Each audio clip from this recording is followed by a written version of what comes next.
வணக்கம். அதிமுக சார்பில் எம்ஜிஆர் பிறந்தநாள் அன்று 5 தேர்தல் வாக்குறுதிகளை அறிவிச்சிருந்தாங்க. அப்புறமா ஒரு 5 தேர்தல் வாக்குறுதிகளை அறிவிச்சாங்க. ஏற்கனவே திமுக அறிவிச்ச தேர்தல் வாக்குறுதிகளை நிறைவேற்ற முடியலன்னு பல தரப்பும் போராட்டம் நடத்திட்டு இருக்காங்க.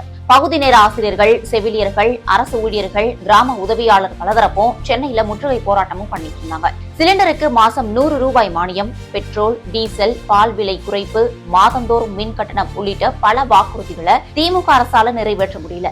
அப்படி இருக்கும்போது அதிமுக பொதுச் செயலாளர் எடப்பாடி பழனிசாமி அறிவிச்ச இந்த திட்டங்களை எல்லாம் எப்படி நிறைவேற்ற முடியும்? ஏற்கனவே தமிழக அரசு பல லட்சம் கோடி கடன்ல இருக்கும்போது இந்த திட்டங்கள் எல்லாம் சாத்தியமா? இது போன்ற கேள்விகள் பலதரப்புக்கும் இருக்கு. அதிமுக நிர்வாகிகள் இந்த கேள்விகளுக்கு என்ன பதில் சொல்றாங்கன்னு பார்த்தா, இந்தியாவிலேயே 11 மருத்துவ கல்லூரிகளுக்கு மத்திய அரசிடம் அனுமதி வாங்கி கொண்டு வந்தது அதிமுக அரசு. மருத்துவம், பொறியியல் படிக்கும் அரசு பள்ளி மாணவர்களுக்கு 7.5% இடஒதுக்கீடு கொண்டு வந்தது அதிமுக அரசு. சொட்டு நீர் பாசனத்துக்கு அதிக நிதி பெற்றுக் கொடுத்தது அதிமுக. 2428 கோடி ரூபாய் விவசாயிகளுக்கு வறட்சி நிதி வாங்கி கொடுத்ததும் முதலமைச்சராக இருந்த எடப்பாடி பழனிசாமி தான்.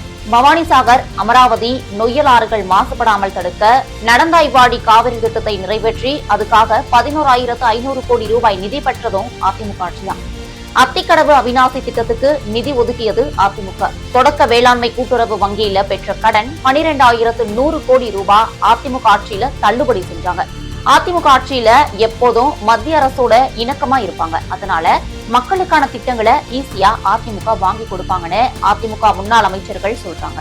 காவிரி பிரச்சனைக்கும் ஜல்லிக்கட்டு பிரச்சனைக்கும் மத்திய அரசோட போராடி கோரிக்கையை நிறைவேற்றினதும் அதிமுக தானே கடந்த கால அரசியல் செயல்பாடுகளையும் எடுத்து சொல்லியிருக்காங்க. வெற்றி கோட்டை நோக்கி பயணிச்சுட்டு இருக்கக்கூடிய அதிமுக முதலா தேர்தல் வாக்குறுதியை கொடுத்து அதையெல்லாம் கண்டிப்பா நிறைவேற்றுவோம்னு உறுதி கொடுத்திருக்காங்க. மத்த கட்சிகள் தேர்தல் அறிக்கை வெளியிடும் போது என்னென்ன சொல்ல போறாங்க, அதையெல்லாம் நிறைவேற்ற வாய்ப்பு இருக்குதான்னு பொறுத்திருந்து பார்க்கலாம்.